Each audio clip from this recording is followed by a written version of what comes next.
ഇന്ന് ഞാൻ ചെയ്യാൻ പോകുന്ന ഒരു മീൻകറി. അത് മോദയാണ്. ചട്ടി വെച്ചു, ചൂടായി, എണ്ണ ഒഴിക്കാൻ പോവാം. വെളിച്ചെണ്ണയാണ്. ഒരു നുള്ളി കടുകിട്ട് അത് പൊട്ടുമ്പോഴത്തേനും ഉള്ളി, പുളി, ഇഞ്ചി, വെളുത്തുള്ളി ഇത്രയുമാണ് ചേർക്കുന്നത്. കടുക് പൊട്ടി വെളുത്തുള്ളി, ചുമന്നുള്ളി അങ്ങോട്ടിടുക. അതിൻ്റെ കൂടെ ഇഞ്ചി, പുളി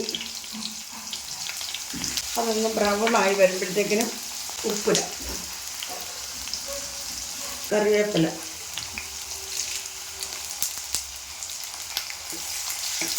ഞാൻ ഈ മീൻകറി മുളക് കറി വെക്കുന്നതിന് മല്ലിപ്പൊടി ചേർക്കത്തില്ല. അതിൻ്റെ കാരണം അത് ഇരുന്നാൽ ചീത്തയാകും. അത് ബ്രൗണായി വരുന്നുണ്ട്.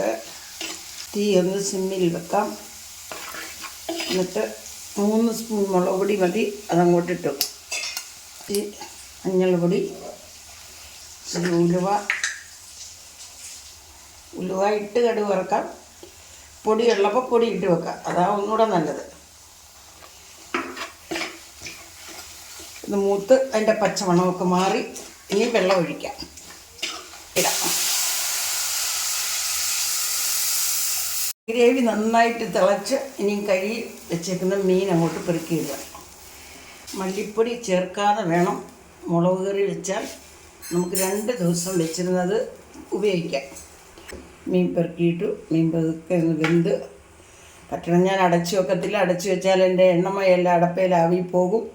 അതിൻ്റെ മസാലയുടെ ഗുണവും മണവും എല്ലാം പോകും. ഇതിങ്ങനെ വെച്ച് വെന്ത് വരട്ടെ. എൻ്റെ മീൻ കറി വറ്റി വാങ്ങാറായി. അപ്പോഴത്തേക്കിനും ഒരിത്തിരി വെളിച്ചെണ്ണ ഒന്ന് ഒഴിച്ച് ഒരു കൊത്ത് കറിവേപ്പിലയൊക്കെ ഇട്ട് കഴിയുമ്പോഴത്തേക്കിനും എന്താ അതിൻ്റെ മണവും ഗുണവും. കറിവേപ്പിലയും കൊണ്ടുപോകാം.